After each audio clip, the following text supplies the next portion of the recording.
worshipping community, but new is it's new in its context. It's new people that it's seeking to serve or to be there for, and it's new in style or activity. So, for example, a church that is very Eucharistic and has communion every service, every week the service is communion, and it's got an organist and they're singing traditional hymns. Then the new in style may simply be a service of the word where there's no communion, and because of that some people may feel a little bit more comfortable, and it's new people therefore that are beginning to come to it.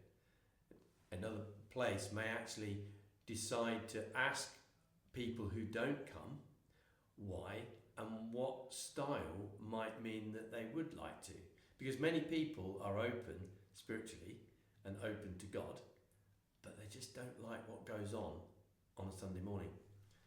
And it's not about saying what goes on is wrong, because that is meeting somebody's spiritual needs.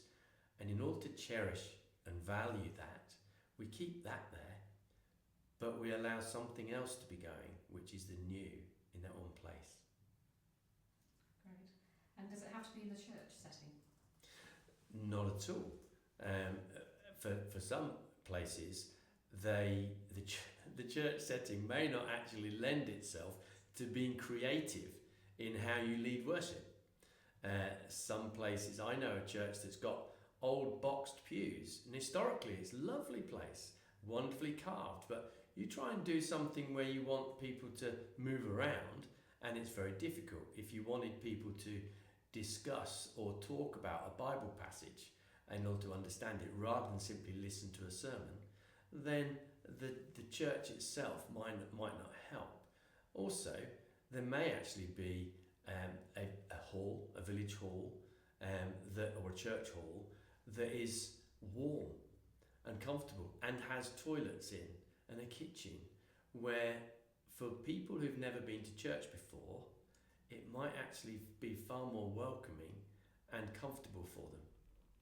So no, it doesn't have to be in a church building. Worship of God can actually happen anywhere.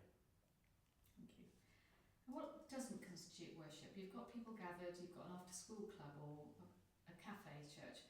What makes that a worshipping community, and what would mean it's not a worshipping community? I think a worshipping community is defining worship as giving glory to God, or giving worth to God. So there will be all sorts of ways of doing that.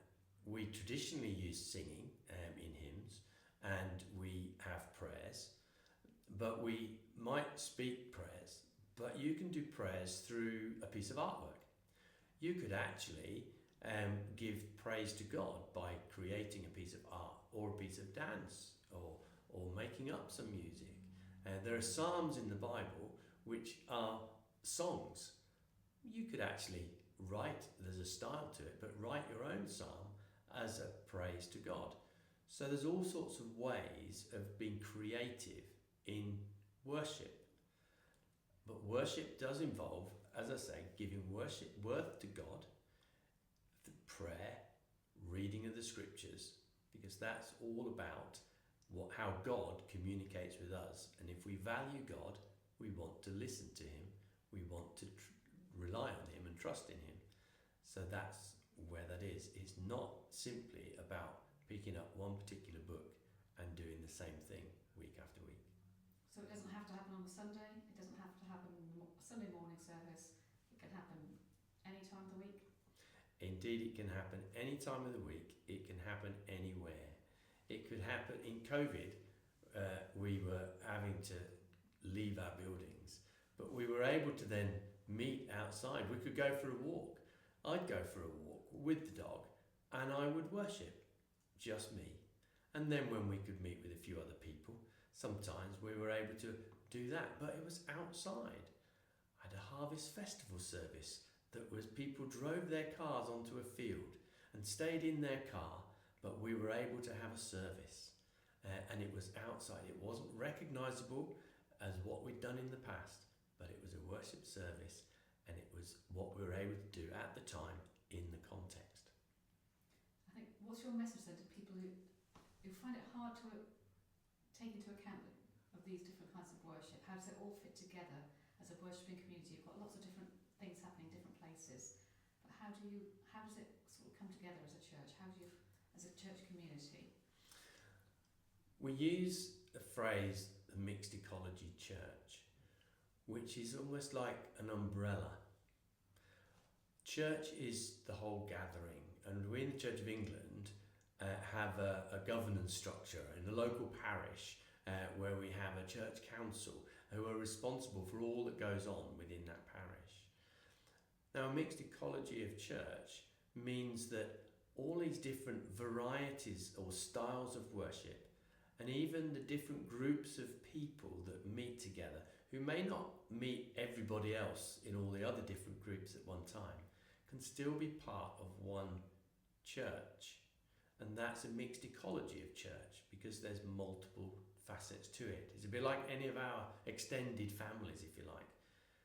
I would add, though, that in the rural church, some of our villages are small, and a small group of people may not have the resources to do many things that are different. But in a benefice where there's a group of 3, 5, 6, in some places 8 or 9 different parishes over quite a large area, we live in a world where people are prepared to travel sometimes. So you could measure the whole church as the benefice and have that variety across that benefice, so that meets one church maybe only meeting one set of people's needs for worship, but then down the road, with the church that's next to the school possibly, there's a messy church, there's a family's church worship, but people come from a bit further afield. And in an urban setting, that's sometimes easier, because you probably walk past several churches just by going from one side of town to another. Fantastic. So what if people want to know more about growing a new Christian worship community in their setting? Where should they go for help to do that? Well, one of the aspects of my role is to support and encourage the development of new worshipping communities. And that's about understanding the context that you're in order to think, well, who do we currently serve? Whose needs do we meet? And whose needs do we not meet? What areas are there that could be different? And so we can think through that. And so whether it's a parish away day, or whether it's a small group of people want to get together to intentionally think about this. If that's the case, then I run something called Greenhouse, which helps people just journey together with others as they seek to understand what the right thing to do is. We use the phrase, seeing what God is doing and joining in. And sometimes that's just intentionally looking around to see where there might be people who are open to God, or who even are spiritual people but for whatever reason don't go to church that already exists. How do we then respond to that and seek to do something new in that way? By meeting with others and hearing their journey, then sometimes that helps us in ours. Not so that we copy, but so that we're encouraged to actually understand our context and who God has brought together in this place to maybe do something new.